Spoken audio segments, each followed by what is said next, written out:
8 తనని 26 నన్ను పెంచినప్పుడు అడ్డు కాని తల్లిదండ్రులు ఇప్పుడు ఎలా అడ్డు అవుతారు? రేపు 2 years తర్వాత నేను అడ్డు కానని గ్యారంటీ ఏంటి? దీన్ని ఎక్కడో ఒక చోట మెలిక పెట్టి రాకుండా చేయాలి అనేదే కనిపిస్తుంది. నాకు ఇక్కడ భయం వేస్తుంది.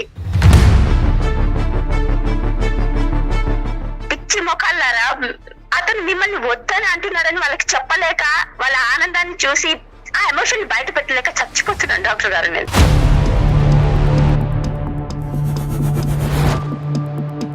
ఇప్పుడు అమ్మాయిలను ఇంట్లో ఎలా ఉంటామో ఇంచుమించు బయట అలాగే ఉంటాం, కానీ ఆ అబ్బాయిలు బయట ఉన్నట్టు ఇంట్లో ఉండరు డాక్టర్ గారు. ఇండియాలో జాబ్ చేసుకోమని నా భర్తకి చెప్పండి, లేదా మళ్ళీ పెళ్లి చేసుకోమని మా నాన్నకి చెప్పండి. సారీ ఏంటమ్మా, నాన్నకి పిల్ల? నాన్ననే మళ్ళీ రెండో పిల్ల అంటుంది. నమస్తే ప్రసాద్ గారు. నమస్తే sir. How are you sir? I'm fine sir, మీరు ఎలా ఉన్నారు? Fine sir. ఇందాక పాపకి మళ్ళీ ఈమెయిల్ పంపించింది అమ్మాయి, మరి మీకు చెప్పి పంపించిందో మీకు చెప్పకుండా పంపించిందో మాకైతే తెలియదు, కానీ మీకెందుకు మెయిల్ చేసిందో నాకు అర్థం కాలేదండి.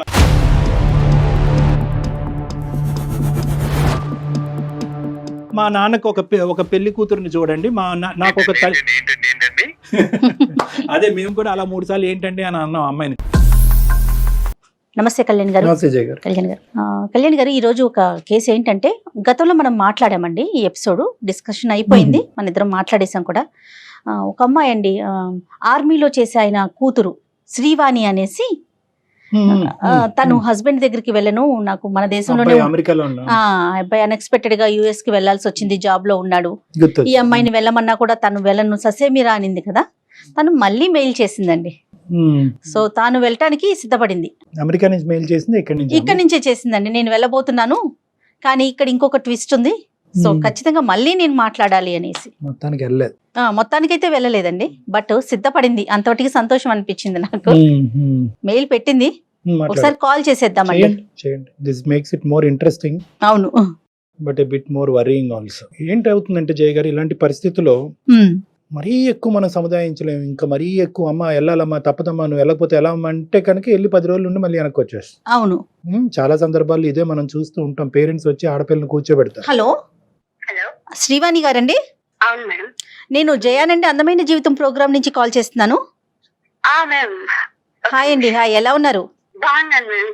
ఓకే, మాట్లాడొచ్చా? మళ్ళీ మీరు మెయిల్ చేశారు కదా? అవునండి, ఒక నిమిషం, నేను మళ్ళీ వస్తాను. ఓకే మేడం, చెప్పండి మేడం. రైట్, ఫ్రీ ఉన్నారండి? అంటే వేరే రూమ్ లోకి వచ్చాను అనమాట. ఓకే, చెప్పండి మేడం. అవును, మెయిల్ పెట్టాను. ఓకే, చాలా సంతోషం అనిపించిందండి ఫస్ట్ లైన్ చదివినప్పుడు నాకైతే. ఆ తర్వాతే మళ్ళీ ఆలోచనలోకి దిగాను. సో డాక్టర్ గారు ఉన్నారు, కళ్యాణ్ గారు నాతో పాటు మాట్లాడి ఈ రోజు ఎపిసోడ్ తో ఒక మంచి నిర్ణయానికి వచ్చేద్దరు గాని వచ్చేయాలని నేనైతే కోరుకుంటున్నాను. శ్రీవాణి గారు, డెఫినెట్ గా ఒకసారి డాక్టర్ గారితో మాట్లాడండి. శ్రీవాణి, నమస్తే అమ్మా. కాయా పండ? నాకు మా నాన్నకి చాలా కౌన్సిలింగ్ ఇచ్చారు.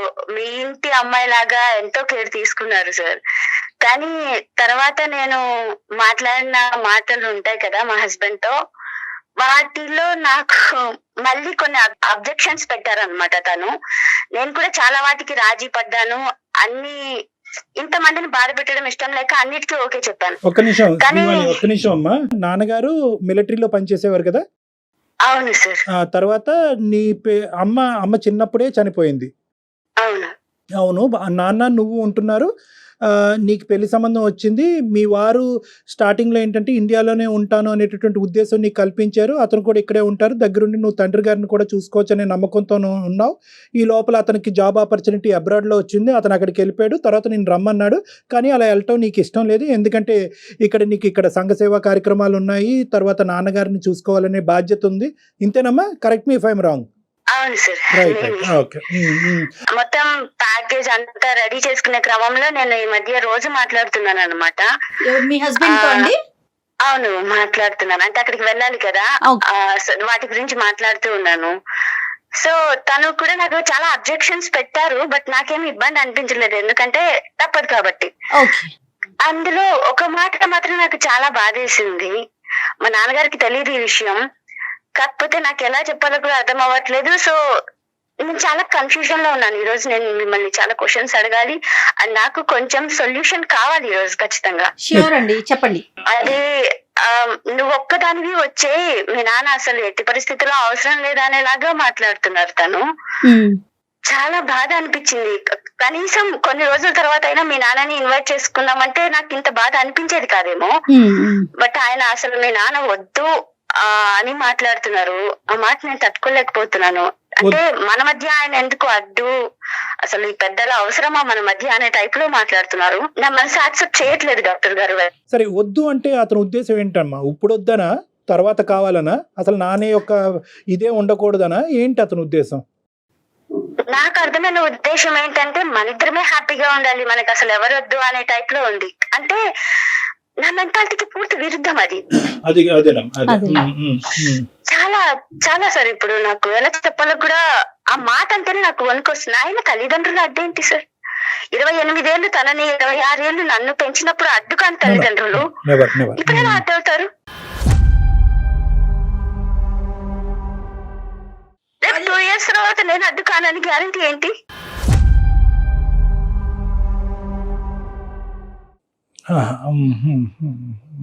కాదు శ్రీవాణి గారు, మీరు ఎలా మాట్లాడుకున్నారు? అంటే కొన్ని రోజులు ఉండి ఇద్దరం కలిసి ఉండి మళ్ళీ ఇండియాకు వచ్చేద్దామని అట్లా మాట్లాడారా ముందుగానే? ఎందుకంటే మీకు అస్సలు ఇష్టం లేదు కదా యుఎస్ కి వెళ్ళటానికి. లేదు మేడం, నాకు అర్థమైంది ఏంటంటే తనకి అక్కడ చాలా బాగుంది. అంటే జెంట్స్ కి ఉంటాయి కదా అలవాట్లు, డ్రింక్ కానీ ఫ్రెండ్స్ కానీ, అంతా చాలా కంఫర్టబుల్ గా ఉంది. నాకు ఎక్కడ ఎలా అయితే ఇక్కడ ఎంత కంఫర్టబుల్ గా ఉందో తనకి అలా ఫీల్ అవుతున్నాడు. ఒక 2 years కే. ఆ పొయ్యి కూడా 2 years కాలేదు కదా, మాకు పెళ్ళై 2 years. తను పొయ్యి కూడా దగ్గర 1 year అబౌవ్ అంతే. అతని జాబ్ కానీ ఫైనాన్షియల్ గా కానీ అంతా కూడా ఓకే.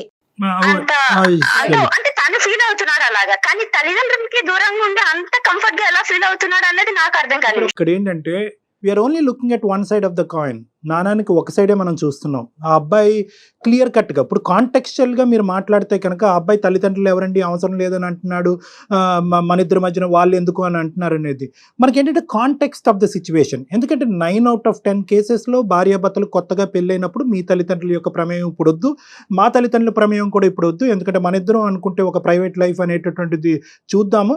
ఫస్ట్ ప్రయారిటీ అనేటటువంటిది పేరెంట్స్ని ఎంత తొందరగా ఇక్కడ తీసుకురావాలి, పేరెంట్స్ మన మధ్యన ఎంత తొందరగా ఇక్కడ పెట్టాలి అనేటటువంటిది కాకుండా ఫస్ట్ మన ఇద్దరం ఎలా బాండ్ అవుతాం.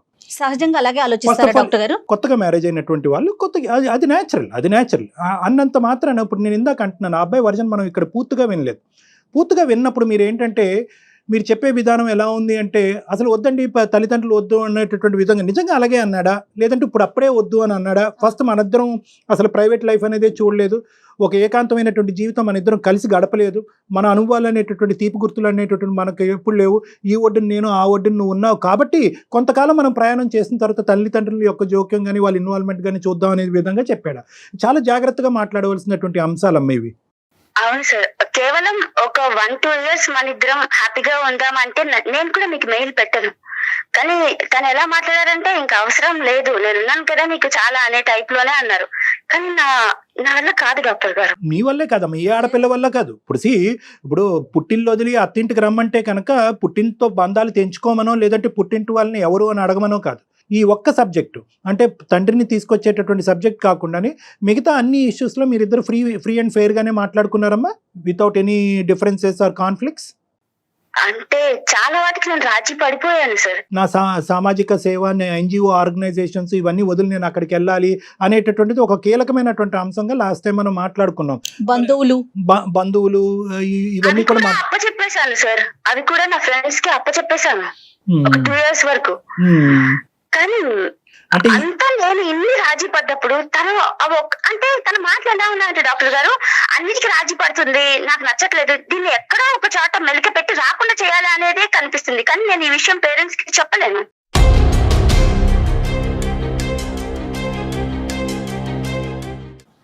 నాకు ఇక్కడ భయం వేస్తుంది. అంటే నువ్వు రాకూడదు నా ఉద్దేశం అమ్మా అబ్బాయిది. అతని మాటలు అలా అనిపించిందా? నాకు అన్నిటికీ రాజీ పడ్డప్పుడు ఈ ఒక్కదానికి ఓకే ఒక 3-4 years తర్వాత పిలుచుకుందామని కనీసం ఒక మాట కదా. నాకు అనిపించిన విషయం ఏంటంటే ఇన్ని రాజీ పడ్డా కూడా ఏదో ఒకటి నేను కాదు అనేంత వరకు తీసుకొచ్చి నేను కాదు అనే దగ్గర తప్పంతా నా మీదే బ్లేమ్ చేయడానికి చూస్తున్నారు. నేను ఇంకా చెప్పలేదు నేను వెళ్ళను అమెరికా, కానీ ఇంట్లో కూడా చెప్పలేదు, మీతో డెసిషన్ తీసుకున్నాక చెప్పాలని. శ్రీవాణి, మీరు ఇలా ఏమన్నా అని చూసారా? అంటే కొన్ని రోజుల తర్వాత, ఒక 2-3 సంవత్సరాల తర్వాత, 3 to 4 years తర్వాత నాన్నని పిలిపించుకుందాము. నేను 2-3 years కాదు మేడం, నేను 5 years తర్వాత మా నాన్న కావాలి అని చెప్పాను. అప్పటికి కూడా తను యాక్సెప్ట్ చేయట్లా? లేదు.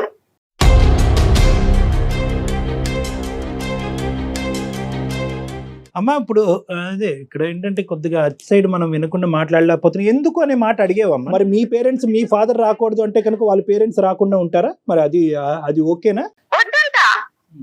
వాళ్ళు అనిపించింది, అప్పుడే అనిపించింది నా బాధ్యత నా తండ్రే కాదు నా అత్త మావలని కూడా. అసలు అక్కడ ఓకే నువ్వు లైఫ్ హ్యాపీగా ఉండు, కానీ మనకి దగ్గరలో ఉంచుకుందామన్నా వద్దంటే ఎలా డాక్టర్ గారు?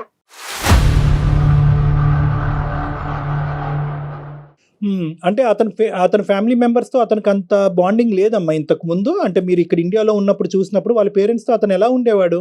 ఎందుకు ఇంత భిన్నంగా మాట్లాడుతున్నాడు అబ్బాయి? నాకు అనిపించినప్పుడు కూడా వాళ్ళకి అంత, అంటే ఇప్పుడు నాకు ఎంత బాండింగ్ ఉందో అంత బాండింగ్ లేదు వాళ్ళకి. ఇట్స్ ఓకే, కానీ మరీ ఇంతనా? సరే, నీ మనసులో ఏముందమ్మా ఇప్పుడు? నువ్వేమనుకుంటున్నావు? అంటే ఇప్పుడు ఏం చేద్దామని? డాక్టర్ గారు నేనేం అనుకోవట్లేదు, నిజంగా నేను హ్యాపీగా ఉండాలనుకుంటాను. నాన్న కానీ మీరు కానీ, మీలాంటి పెద్దలు నాకు కాదు. ఒకటి, ఇండియాలో జాబ్ చేసుకోమని నా భర్తకి చెప్పండి, లేదా మళ్ళీ పెళ్లి చేసుకోమని మా నాన్నకి చెప్పండి.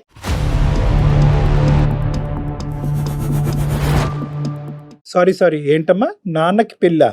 నాన్నని మళ్ళీ రెండో పెళ్ళి అంటే వద్దు. నాన్నకి పెళ్లి, ఇంకోటి ఇండియాలో జాబ్ చేసుకోమని నా భర్తకి చెప్పండి.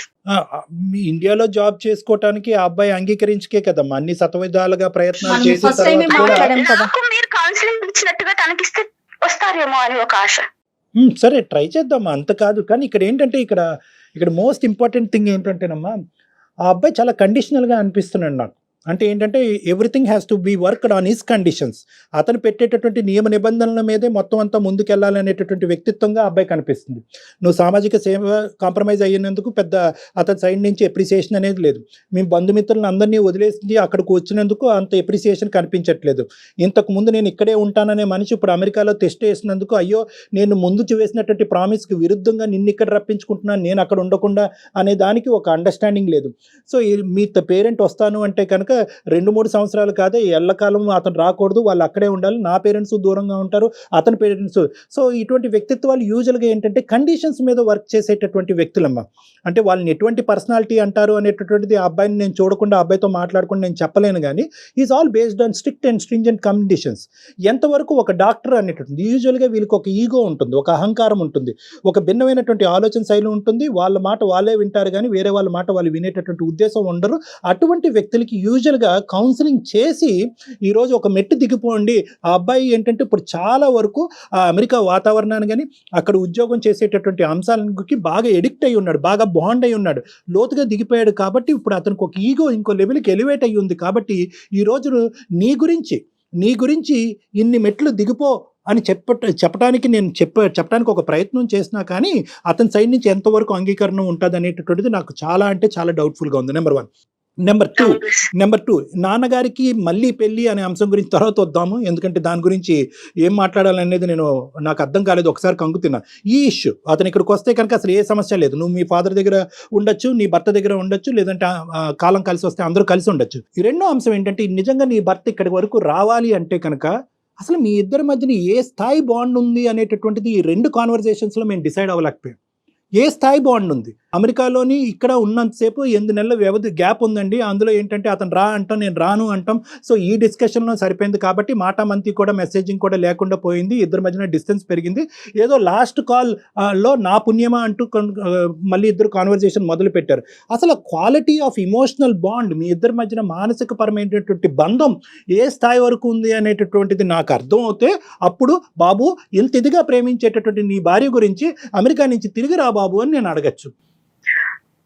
అంటే నాకు అప్పుడు చాలా డీప్ గా అనిపించింది డాక్టర్ గారు, చాలా ప్రేమిస్తున్నారు నన్నని. కానీ ఇప్పుడు ఏం అర్థమవుతుందంటే తనకి డబ్బే ప్రపంచం, డబ్బు ఉంది కాబట్టి ఇప్పుడు మన 2 తరాలకి సరిపోయేంత సంపాదించి పెట్టారు. అతనికి డబ్బే కావాలంటే అది కూడా చెప్తున్నాను కదా, ఇండియాలో మళ్ళీ నాన్న బిజినెస్ స్టార్ట్ చేస్తారు, నేను జాబ్ చూసుకుంటాను అంటే లగ్జరీ లైఫ్ కి మాత్రమే ఇంపార్టెన్స్ ఇచ్చే మనసు తనది. అఫ్ కోర్స్ నాకు అప్పుడు అనిపించలేదు, ఓకే మనం ఉన్న వాళ్ళం ఇలా ఉంటే తప్పేంటని నాకు అప్పుడు అనిపించింది, కానీ ఇప్పుడు అర్థమవుతుంది. సరే నాన్న, నువ్వు నాకు చెప్పేది ఏంటంటే ఈ మనిషికి ఇచ్చేటటువంటి విలువ కంటే డబ్బు లగ్జరీకే ఎక్కువ విలువనిస్తాడని నీకు అనిపిస్తుందా? అవును. ఇప్పుడు అనిపిస్తుందా, మొదటి నుంచి అనిపించిందా? ఇప్పుడు ఫస్ట్ నుంచి కూడా అలాగే ఉంది, కానీ అప్పుడు ప్రేమ వీళ్ళ మధ్యలో ఉన్నాను. సో ఏదన్నా తన ఒక మాట అన్నా నేను నాన్న దగ్గరికి వెళ్ళినప్పుడు అది మర్చిపోతాను, నాకు అది ఒక గుడ్ హ్యాబిట్ ఉంది, అందుకు నాకు అప్పుడు అనిపించలేదు పెద్దగా.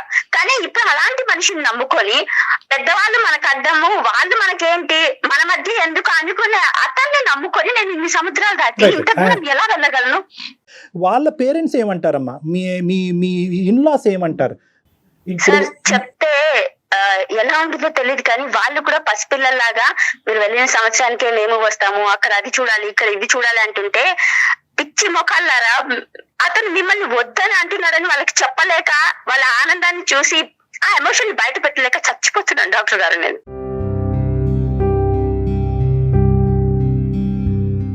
కానీ అలా అప్పుడు తను చెప్పేదాన్ని బట్టి అలాంటి క్యారెక్టర్ ఉన్న మనిషితో ప్రయాణం ఎంతవరకు చేయగలుగుతుంది కళ్యాణ్ గారు అమ్మాయి? నాకేంటంటే ఎక్కడో ఇప్పటికీ కూడా నేను వన్ సైడ్ ఆఫ్ ద కాయినే చూస్తున్నాను.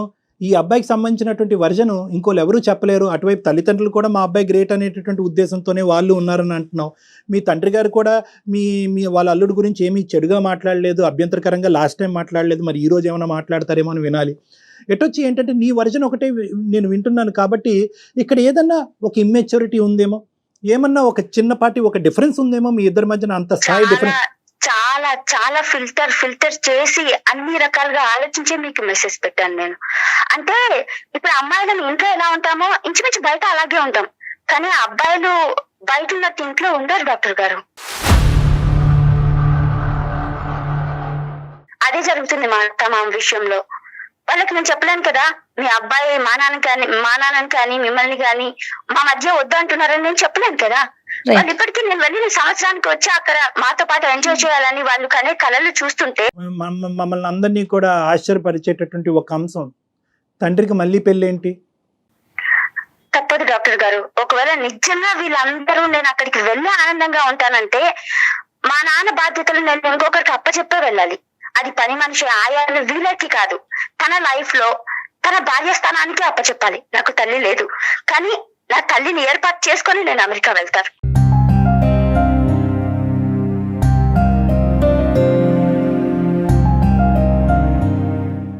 అసలు మీరేమనుకుంటున్నారు శ్రీవాణి? ఇప్పుడు అతని విషయం పక్కన పెడదాం, అతను మీరు ఉన్నా లేకపోయినా ఉండగలడు అనే ఒక డెసిషన్కి మీరు వచ్చారు కదా, మీ పరిస్థితి ఏంటి? అతను ఉన్నా లేకపోయినా మీరు ఉండగలరా? మీ జర్నీని ఎలా అనుకుంటున్నారు మీరు? ఉండలేను మేడం, అది హస్బెండ్ ఉండలేను, అలా అని వెళ్ళలేను, అలాంటి పరిస్థితిలో ఉన్నాను నేను ఇప్పుడు. మీ హస్బెండ్ ని వదిలి ఉండలేరు, అందుకని వెళ్ళలేరు. ఇటు నాన్నగారి పరిస్థితిని బట్టి అంతేనా? అందుకే నాన్నకి పెళ్లి చేయాలంటున్నాను.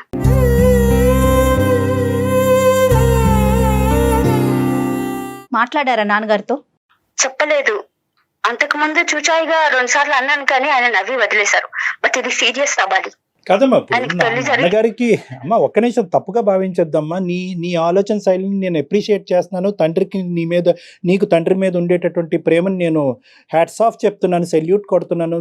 Two good and well appreciated. చాలా అందరూ ఆడపిల్లలు కాదు అబ్బాయిలు కాదు ఒక బంధాన్ని నిలబెట్టుకునేటటువంటి ప్రయత్నంలో మనం ముందుకెళ్ళిపోతున్నాం అనేటటువంటి స్వార్థపూరితమైనటువంటి ఈ లోకంలో వెనకాతలు ఉండేటటువంటి నా బంధాలని నేను మెయింటైన్ చేస్తున్నానా లేదా, ఆ కనెక్షన్ నేను మెయింటైన్ చేస్తున్నానా లేదా అనేటటువంటిది నీలాంటి ఆడపిల్లలు ఈ కలికాలంలో ఉండటం అనేటటువంటిది చాలా హర్షణీయమమ్మా, చాలా చాలా గొప్పగా ఫీల్ అయ్యేటటువంటి అంశం కాదనట్లేదు.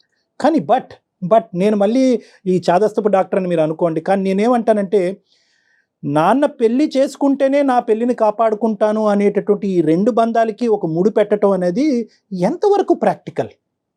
ఇప్పుడు ఈ సమస్య వచ్చింది కాబట్టి మీ ఆయన అక్కడ రమ్మంటున్నాడు, మీ ఆయన ఇక్కడ రాను అని అంటున్నాడు అనేటటువంటి ఉద్దేశంతో సడన్గా నీకు ఒక ఐడియా తట్టి నాన్నకు ఒక తోడు కావాలంటే, నాన్నకు ఇప్పుడు పెళ్లి చేయాలంటే, భార్యను పోగొట్టుకునేటటువంటి ఒక భర్త చాలా కాలం బట్టి అయినటువంటి కేవలం నా కూతురు నాకు ఒక తోడు కావాలి అని అనుకుంటుంది కాబట్టి వేరే ఒక స్త్రీని ఆర్టిఫిషియల్గా తీసుకొచ్చి పక్కన కూర్చోపెట్టి 3 ముళ్ళు కట్టి, అరే నువ్వే నా భార్య, నువ్వు నా భార్య ఎందుకు అయ్యావు అంటే కనుక నా కూతురికి తల్లి కావాలి కాబట్టి, నా కూతురు అమెరికా వెళ్ళాలి అంటే కనుక నాకు భార్య కావాలి కాబట్టి ఈవిడ్ని నేను పక్కన నిలబెట్టుకున్నాను అనేటటువంటి ఆర్టిఫిషియల్ సినారియో ఈరోజు క్రియేట్ చేస్తామమ్మా. మీ నాన్నగారిని అడగకుండానే నేను మాట్లాడుతున్నాను.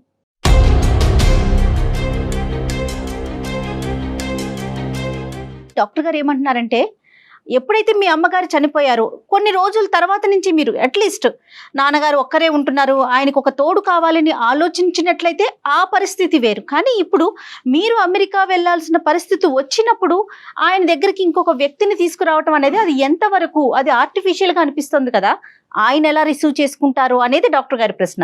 దానికి ఒక దారి ఉంటే కనుక, నిజంగా నాన్నగారు ఆ విధంగా ఉద్దేశంలో ఆలోచిస్తే కనుక, ఖచ్చితంగా అవకాశం ఉంటే కనుక మనం ఒక ప్రయత్నం చేయొచ్చు. సార్ నాన్నగారు ఉన్నారమ్మా? మాట్లాడదామా మరి ఒకసారి నాన్నగారితో ఏమన్నా? మీరే మాట్లాడండి డాక్టర్ గారు, ఎందుకంటే ఆయన సొల్యూషన్, నేను అమెరికా పోవాలి అన్నప్పుడు దీనికి సొల్యూషన్ ఆయన పెళ్లి చేసుకోవాలి. మీరే మాట్లాడండి. అదే చెప్తున్నారు, దీనికి దానికి ముడి పెట్టవద్దు శ్రీవాణి, మీరు ప్రాక్టికల్ గా ఆలోచించండి. నేను అమెరికా వెళ్ళాలంటే నాన్న పెళ్లి చేసుకోవాల్సిందే, నాన్న పెళ్లి చేసుకోకపోతే నేను అమెరికా వెళ్ళను అంటే మీ జీవితం వేరు, నాన్నగారి జీవితం వేరు కదా.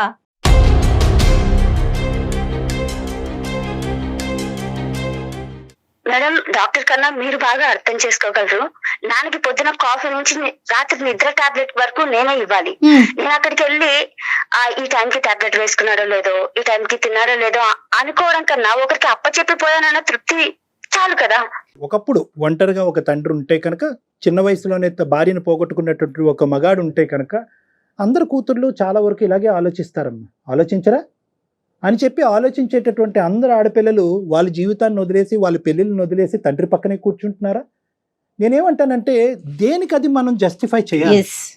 దిస్ ఇస్ ఇలాగైతే కనుక ఇంకా మానవ సంబంధాలు నిలుపుకోవడం చాలా కష్టం అమ్మా. ఏంటంటే మనిషికి ఒక మనిషి పక్కన ఉంటేనే తోడు, మనిషికి ఒక మనిషి పక్కన లేకపోతే తోడు లేదు. మా నాన్న పక్కన నేను ఉంటేనే మా నాన్న బతకగలడు, మా నాన్నకు ఒక కాఫీ ఇవ్వాలి, టీ ఇవ్వాలి, టాబ్లెట్ ఇవ్వాలి. కాబట్టి ఇంత గొప్పగా చేసినటువంటి ఈ పెళ్లి పెటాకులైనా పర్వాలేదు అని అనుకుంటే కనుక నేనేం మాట్లాడలేను. గొప్ప పెళ్లి అని మీరు అనుకుంటే ఎలా? కాదమ్మా, నేనేమంటున్నానంటే, తన మాటల్లో నాకు అర్థమైపోయింది. కాదమ్మా, గొప్ప పెళ్లి అనేటటువంటిది కాదు. ఏ పెళ్లి చేసుకున్నప్పుడు అందరికీ గొప్పే కదమ్మా. నువ్వు లాస్ట్ టైం నీతో మాట్లాడినప్పుడు కూడా నువ్వు అతని గురించి ఏం చెప్పారు? ఖర్చు పెట్టి చేశారు నాన్న. సో ఆ విధంగా చూసుకుంటే నాది చాలా గొప్ప పెళ్లి. ఎప్పుడు నా సైడ్ నుంచి ఎందుకు కన్విన్స్ చేస్తున్నారు? ఆడపిల్లల ఆలోచనలకి మీరు వాల్యూ ఇవ్వలేరా?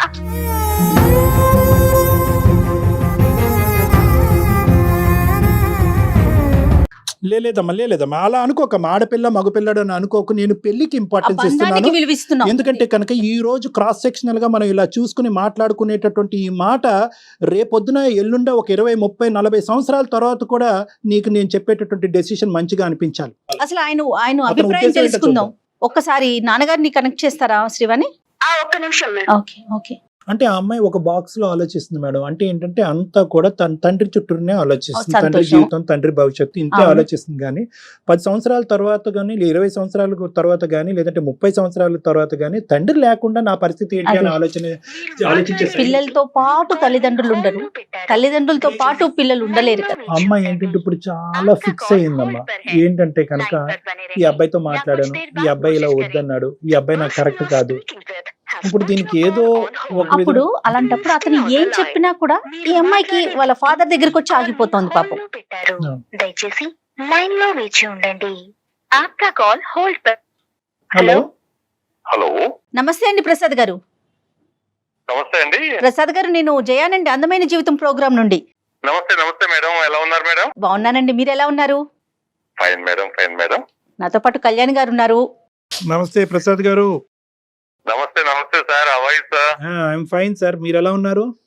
Fine sir. ఇందాక పాపకి మళ్ళీ ఈమెయిల్ పంపించింది అమ్మాయి. మరి మీకు చెప్పి పంపించిందో మీకు చెప్పకుండా పంపించిందో మాకైతే తెలియదు. కానీ మేమేమనుకున్నాం అంటే ఆ ఈమెయిల్ ఓపెన్ చేయగానే బహుశా అమెరికా నుంచి పంపించిందేమో ఈమెయిల్ అని అనుకున్నాం. వాస్తవానికి వెళ్ళలేదంట కదండి, అమ్మాయి ఇక్కడే ఉందంటగా. వెళ్ళలేదు, తను వెళ్ళటానికి ప్రిపేర్ అవుతుంది, వాళ్ళ అత్తయ్య గారింటికి కూడా వెళ్ళింది, వాళ్ళతో కూడా మాట్లాడుతుంది. మీకెందుకు మెయిల్ చేసిందో నాకు అర్థం కాలేదండి. అదే ఇప్పుడు కథ ఎక్కడికి వచ్చింది అంటే కనుక మీకు కూడా చాలా వరకు ఇందులో ఉండేటటువంటి వాస్తవాలు చెప్పడానికి కూడా తను సంకోచించినట్టుంది. ఇప్పుడు ఏంటంటున్నదంటే ఇప్పుడు అబ్బాయి యొక్క మనస్తత్వం గురించి ప్రధానంగా ఇక్కడ మాట్లాడింది ఆ అమ్మాయి. ఓకే, ఇక్కడ 2 పాయింట్స్.